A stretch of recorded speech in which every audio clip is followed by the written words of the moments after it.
and welcome to The Shift, the podcast that aims to tell the no-holds-barred truth about being a woman post-40. Created and hosted by me, writer and broadcaster, Sam Baker. My guest today is the author of the cult bestseller, The Artist's Way, Julia Cameron. Part book, part toolkit, part spiritual guide, The Artist's Way has sold over 4 million copies globally and has inspired countless artists, writers and creatives, including Elizabeth Gilbert, Alicia Keyes, Pete Townshend, and many more. In the 30 years since that was published, Julia has written a movie, 7 plays, and 23 books, including a memoir, Floor Sample. Written in her late 50s, she looked back over the first half of her life, her Catholic education, alcoholism and drug abuse, her brief marriage to director Martin Scorsese, and her subsequent search for meaning, for herself, for home, and ultimately for a way to be comfortably sober. You don't understand unless you have a belief in a higher power and ask it for help. You won't be able to stay sober. Someday you'll drink again. So I asked the woman next to me what she prayed to. And she said, I pray to Mick Jagger. Speaking from her home in Santa Fe, Julia shared her incredible journey from just a girl at Catholic school to The Artist's Way. She spoke candidly about losing the love of her life, getting and staying sober, and how the morning pages transformed her life. Thank you for coming on The Shift. You wrote Floor Sample in your late 50s, didn't you? Yes, I was 57 when I wrote it. What is it, do you think, about that kind of time of life, that mid-ish point that makes us want to reevaluate? I think we spend the first part of our life going sort of pell-mell. And then we hit our 50s, and suddenly we start hearing about healthcare, aging, funeral arrangements. And we say, how have I spent my life? It's a time of enforced introspection. Yeah, it really is. So how was it for you now with the book coming out, in the UK? Is it 15, 16 years later? More. 18 years later. Have you revisited it, reread it? I just read it. I finished it yesterday. And I thought, my God, my life was turbulent. It really was turbulent. Yeah. Were you tempted to add anything, or did you want to take anything out, or just accept it as it was? I tend to take it as it was, that I tried to be as accurate as possible when I wrote. And I think that I achieved accuracy and hopefully not too much drama or pathos. And hopefully a bit of humor glimmers through. Oh, yeah, absolutely does. I'd like to talk a little bit before we talk about The Artist's Way. I'd like to talk a little bit, if you don't mind, about your childhood and growing up. Aha. I mean, you were the second eldest of 7 children in Illinois, weren't you, in a Catholic family, and went to a convent, I guess. What was the impact of the nuns on your growing up and subsequently? Well, I didn't know it at the time, and I only recently thought of it. But it was an example of powerful women, and the nuns had some autonomy and some power and some grace. And I watched them, and I found myself thinking, it is possible to be fulfilled as a woman. So the nuns were a very good example for me. Is that a conclusion that you've drawn with the benefit of hindsight, or do you think you felt that at the time? I knew that I sort of hero worshipped some of the nuns. I had Sister Mary Carroll, who was an Olympic swimmer. I had Sister Elizabeth, who was a consultant to NASA, our space program, and she threw a mean football. Because you very early on were very much about wanting to be known for your writing and your wit. Until you met your first husband, you don't seem to have had any interest in men, particular interest in men and marriage. So was that an influence of them, do you think? I think the nuns may have influenced me to not go looking for a husband, but to go looking for creative fulfillment. And I had a nun who was particularly influential, Sister Julia Clare Green. And when we got to the point where the nuns were trading in their habits for street clothes and becoming more radicalized, I realized that she not only loved poetry, she loved good shoes. Hidden away under her habit. Yes. I love the idea of that. It's really interesting because I think there's such an assumption that it's a negative, that education, but the messages you took from it were not. I didn't find it a negative. I found them examples of daring. So fascinating. Tell me a bit about the Rough Riders. Aha. Well, I was at the Catholic school and I had a bus ride to school on which I met a young woman named Lenny Lane. Lenny was not Catholic.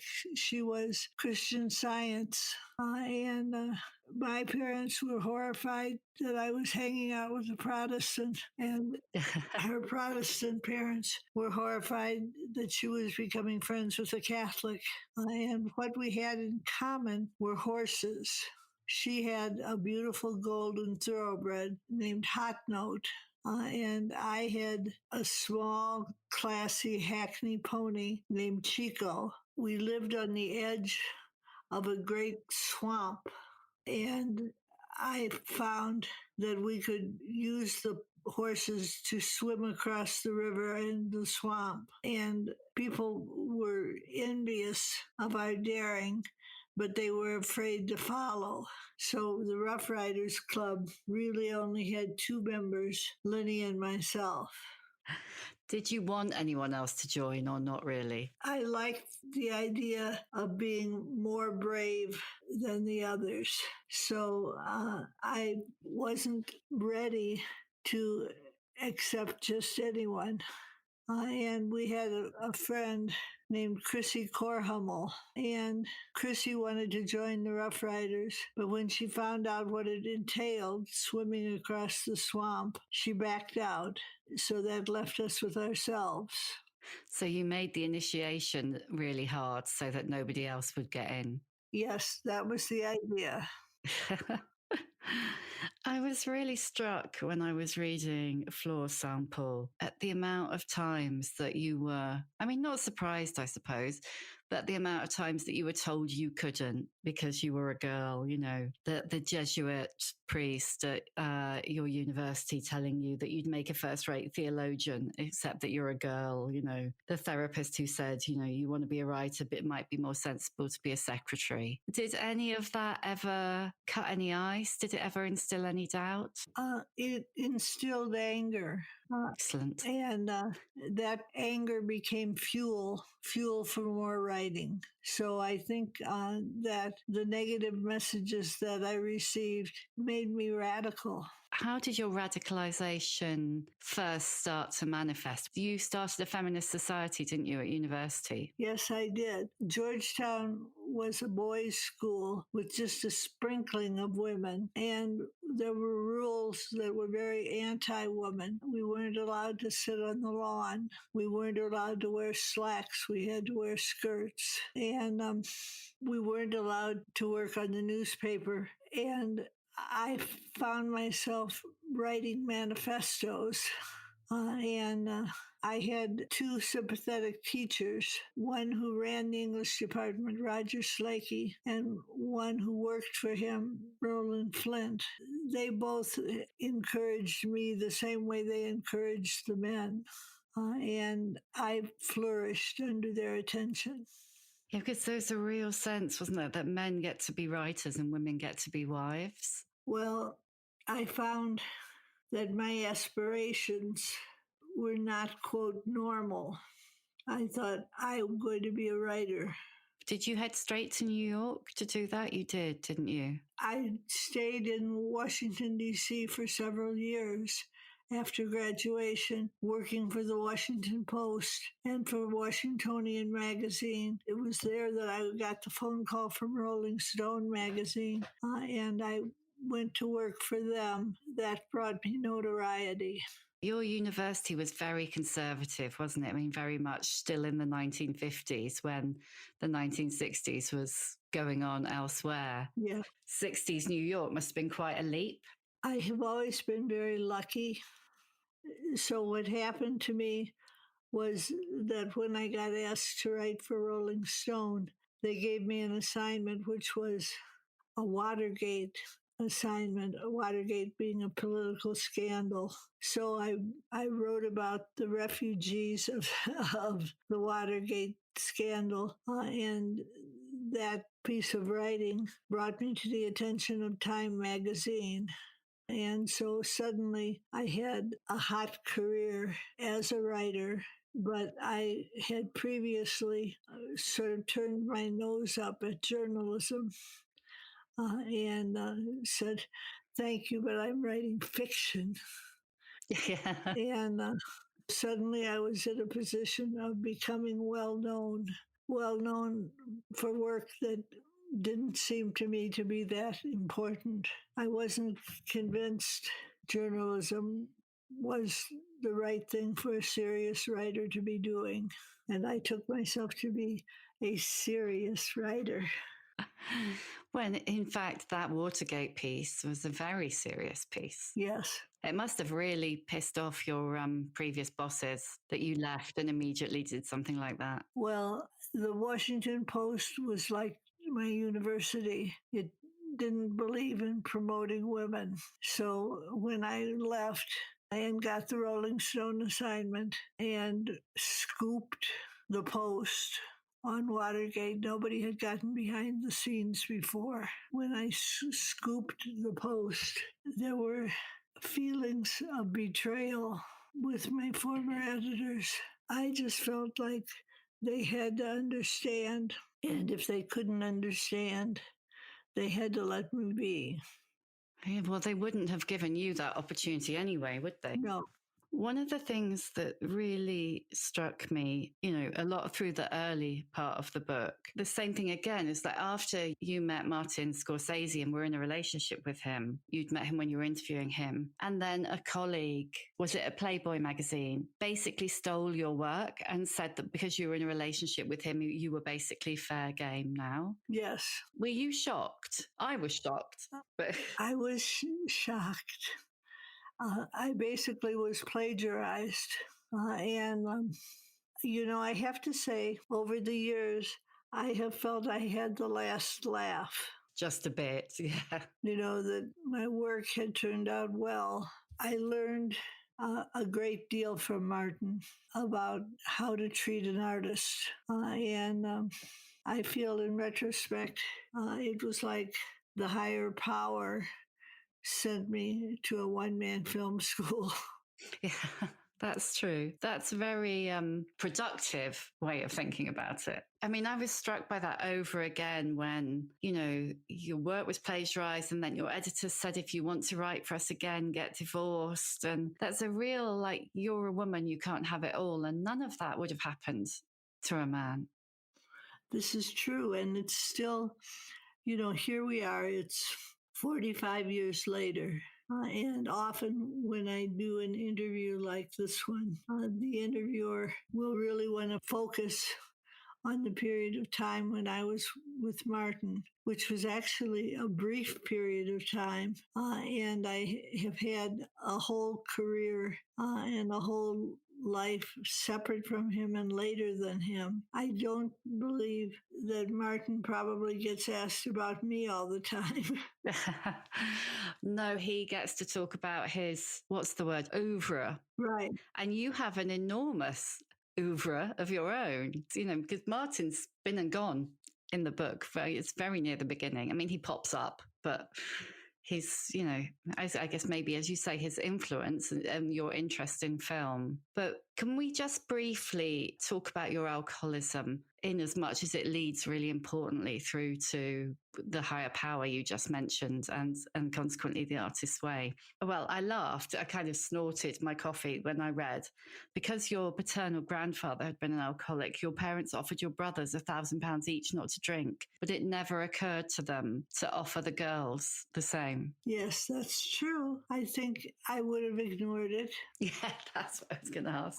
I was a rebel, but I didn't drink all the way through high school. I started drinking really when I went away to college, and there I was at a boys' school, not welcome as a woman, and it seemed like drinking was a way to fit in, and I didn't realize that my drinking was abnormal.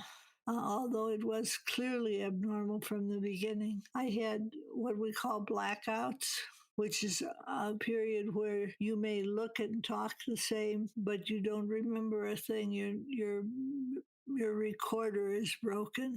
And I learned when I got sober that regular drinkers did not have blackouts, just incipient alcoholics. So it was a period in Hollywood where the town was sort of wide open, and movies had cocaine budgets built into them. And I found myself using alcohol and drugs as a way to feel comfortable in a very uncomfortable situation. Because if you thought Washington, D.C. was sexist, it was nothing compared to how bad Hollywood was.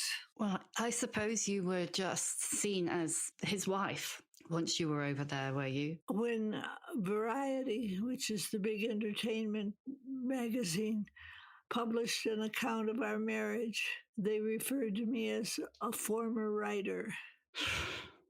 So, but meanwhile, I had Martin, who was saying, I need help with my movie, and you're very talented, so you're going to work on my films. And I had grown up with a mother who was herself a wonderful poet and had a master's degree in English, but she made herself subservient to my father. They were madly in love, which was a lovely thing to grow up with. But it was also a learning curve that you could have it all. And to a large degree, my mother did have it all. And I thought I would follow in her footsteps and support Martin, and that would be enough to keep me happy. But you were a writer, and you were already a successful writer, and you found yourself over there. You know, you left the friend who said to you, left Washington a writer, and now you're a wife. And there was one line where you talk about, before you split up with Martin and get sober, and you're taking cocaine, and your coke dealer saying you've just got a tiny little wife's habit, and just so demeaning, isn't it? Yes, it was. Yes, it was. And I wish I had more common sense than I did, but I felt anything that allowed me to keep writing was a good thing. And since I seemed to have to drink, it was a good thing to have cocaine to keep me lucid enough to write.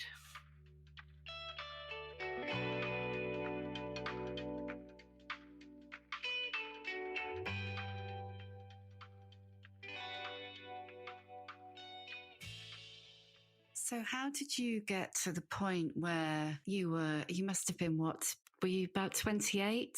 Yes. 29 when you accepted that you were an alcoholic? How did you get to that point and then make it happen that you gave up and have been dry for 45 years? Well, it was inevitable. My drinking cost me Martin, and he hated my drinking and was worried about it. And I found I was drunk when he came over to visit, and I had spread our wedding albums out on the kitchen table. And I said to him, "Sweetheart, look how happy we were." And in the pictures, we looked just ecstatic. And he said, "Julia, it's not going to work." by which he meant my drinking. And I watched him walk across the curb, get into his sports car, and zip away. And a little voice in me said, "This is for real. You've really lost him now. He'll never come back." And then I thought, I need a drink. I started drinking and I had a blackout. And when I came to, it was 4 o'clock in the morning. And I reached for the bottle by the bed to drink myself back to sleep, and it was empty. And I panicked. And it was the first time I realized that my drinking wasn't a choice, it was a necessity, that I was, in fact, addicted. I called a girlfriend on the East Coast, somebody who was a Washington reporter like I was. And I said, "What am I going to do?" And I thought I meant about Martin leaving me. And she thought I meant my drinking. So she gave me the number of an alcoholic to call. And I called that woman, and she sent over a friend of hers who was an alcoholic. And the friend didn't scold me. Instead, she talked about her own drinking. And I identified. And that was the beginning of sobriety. Tell me about how the 3 pages thing that you're so famous for, how that started, because it was the 3 pages, wasn't it, that helped you write without drink? Yes, I think so. And the 3 pages was an amount that I could probably get done before my daughter, who was a toddler, woke up. I would race to the page and write as rapidly as I could. And what happened was, after I had been doing this for about 90 days, all of a sudden a character strolled into my consciousness. And the character was somebody who belonged in a novel and not in a movie. And I found myself thinking, oh, I can be any kind of writer. I can write anything and everything. I don't have to be trapped in the cage of a Hollywood screenwriter or a director's wife. So the 3 pages became something that I quickly recommended to a friend of mine who was blocked. And he started writing. And he too began to have breakthroughs. And so I thought, oh, maybe there's something to this. And this something to this was a contact with a higher power, a creative energy that was benevolent. And it was different from my upbringing, where God was not necessarily on my side. Did you initially find that difficult? Because, it's a tenet of AA, isn't it? And it's a really important part of the artist's way. But as you say, you grew up in a Catholic family and had a Catholic education. And so to find that in order to get your writing back on track and to get sober and stay sober, you have to believe in a higher power and trust in a higher power. Was that difficult? Well, they told me that right away on my first day. If you want to stay sober, you have to pray. And I was horrified. And I said, "You don't understand. 16 years of Catholic education, that's the greased slide to atheism, or at best agnosticism." And they said, "You don't understand. Unless you have a belief in a higher power and ask it for help, you won't be able to stay sober. Someday you'll drink again." So I asked the woman next to me what she prayed to. And she said, "Oh, I pray to Mick Jagger." And I asked another woman what she prayed to, and she said, "Oh, I pray to sunspots." And so they said, "You must believe in something." And I thought about it, and I said, "I do believe in something. I believe in the force that through the green fuse drives the flower," a line from Dylan Thomas. And they said, "Well, that would be good enough. So start praying to the green fuse." So I did. And here you are all this time later. So what was your journey from embracing the 3 pages yourself You taught it, didn't you, for a while, and then turned it into essay notes, Yes. class notes. And then your second husband thought it should be a book, didn't he? Yes. How did you go about that? How did that feel? Well, I had fallen in love with Mark Bryan, who became my second husband. So it had been 10 years since my divorce, and I had been teaching people in little teeny groups or by mailing them little packages of essays. And Mark was a blocked writer and a brilliant one. And I found myself saying, "There is no book. I am the class notes." And he said, "I have to travel a lot. What if I were to miss a class? How would I make it up?" And I felt he had cornered me. So I began thinking, what does he need to know? And every week I would write an essay, and the essays stapled together became a book called Healing the Artist Within. And it was a useful book. And we began to get requests from all over the world to please see the manuscript. So we started Xeroxing it and binding it up by hand and mailing it off. And that ultimately became The Artist's Way. It's ironic, isn't it, that the more successful The Artist's Way became and the more in demand you became as a teacher and the more you helped other people with their creativity, the less easy it was for you to be creative yourself, to find the time for that. I fought for my time. I had the same strong urges to write as I had always had. And suddenly I found myself with a vocation to help other people. And I truly cared about them and wanted to help them. But I realized that unless I found time to do my own writing, my own poetry, my own plays, my own movies, I wouldn't be any good to anyone. So what ended up happening was that by teaching The Artist's Way, I became more free myself. And it turned out that it wasn't a case of either teach or write. It became a case of do both, just juggle. Could you explain to the listeners about emotional sobriety? Aha. Well, it's a matter of balance. It's a matter of guidance.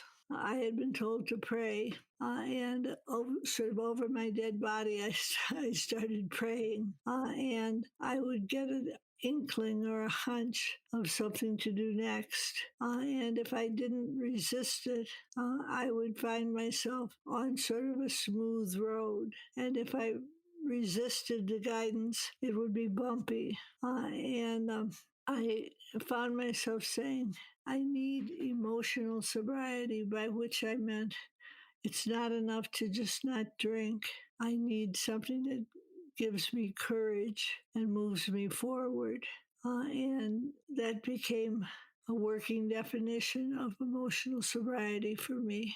Through the kind of the 30 years of your life, kind of your 20s, 30s and 40s, you seem to have been kind of constantly moving back and forth across America, from New York to LA and back to New York and back to LA and then to Chicago and then down to New Mexico and then back to New York. What were you looking for, do you think? I was looking for a way to be comfortably sober and fulfilled as an artist. And I needed a way to be seen not only as a teacher, but also as an artist. So with each move, I was chasing something about creativity. I would move back and forth across the country, and I felt each time I moved, I was being led. So I had a great deal of faith in spiritual guidance. You live in New Mexico now, don't you? Do you feel like you found it now? I think I was finding bits and pieces of it as I went along. I have been very lucky in my colleagues. I have Emma Lively, who has been my colleague for 22 years, and she's a composer. And when I started writing music, I turned to Emma for help with harmonies, and we wrote 3 musicals together. And right now, you've met my friend Nick Kapuscinski, who works with me, and he's an artist, a poet, an author, a filmmaker. I was lucky enough to keep myself surrounded by creativity. So when you ask if I've found it, I think I'm always in the process of finding it. Do you think it's important to keep working, to keep looking, to keep learning? Well, I think what happens is that if you write morning pages, the tool of 3 pages of longhand writing that leads you into introspection and to a sense of connection with a higher power, if you keep doing morning pages, you will keep being nudged ahead and you won't be satisfied with a lackluster life. You'll find yourself wanting to experience greater depth. And I have a friend who is an atheist, and he says, I'm an atheist and a Jew, and these are hardly your target audiences, but your book speaks to me. And I have another friend who says, I have been writing morning pages now for 23 years, and I've written 13 feature films. And Emma Lively, my friend, whom I work with so closely, is on her 6th musical now. So I think it's just a matter of sort of turning yourself over to an experience of guidance. Does that answer your question? It does. Do you still do your morning pages every day? I do. And sometimes they take a long time. I'll get distracted. But I find if I don't get the pages done, I'm scattered. And if I do get the pages done, I'm led. And just before I ask you the kind of questions that I always ask at the end, what advice, if you have any at all, would you give women who are at the point in their lives that you were in, so in their mid, late 50s, and feeling, in need of reevaluation? And as you put it so brilliantly at the start of the book, if you don't mind me quoting it back to you, because it was absolutely wonderful. At the midpoint, it's time to pick my way along the shoreline to see what of value has been washed up, which mementos should be pocketed and which cast aside. Do you have any advice for women who are feeling like that? Where to start? Well, I'm going to sound like a fanatic. Go for it. But I would tell everyone to please begin with writing morning pages. And to listen to the pages for guidance. And I think what happens with people is that they start writing morning pages and then they find themselves led into other forms of writing or into deeper introspection. But I think the pivotal thing is please start morning pages. Please start paying attention to your soul. Thank you. Okay, we'll whiz through the questions that I always ask at the end. What's your emotional age? 18. Why 18? That was when I committed against all odds to being a writer. I was publishing my first poems. I was writing my first short stories. I was waking up to a bright world lit by my imagination. Can you give me a book recommendation? It could be something that's been very significant to you throughout your life, or it could just be something that you've read and enjoyed recently.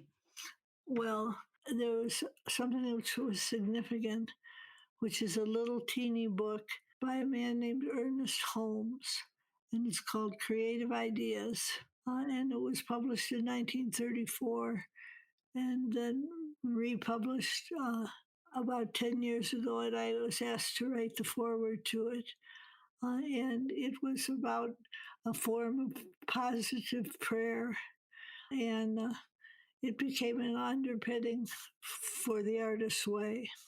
What advice would you give younger women? I would tell them if you have to sneak off to write, sneak off and just start writing. If you start writing, you will start to get hunches about things you could try. And I would say, so try. I guess what I'm saying to people is with the morning pages in place, you have a safety net. And you can afford to take risks because you will find yourself comforted. What is the thing that you are really good at that might surprise people? Or just the thing that you're really good at? Aha. Well, I think I'm really good at writing. And I'm also good at music. I think that the superpower has been persistence. Yeah, I think that's your superpower for sure, persistence. And as you've got older, do you care more or less what people think? Well, you see, as I get older, people are more respectful. And so they tend to think about me more positively. And I find myself aging and being led as I age into things which may seem more bold. I wish I had an extra 25 years. Do you feel you've got braver and braver? Yes.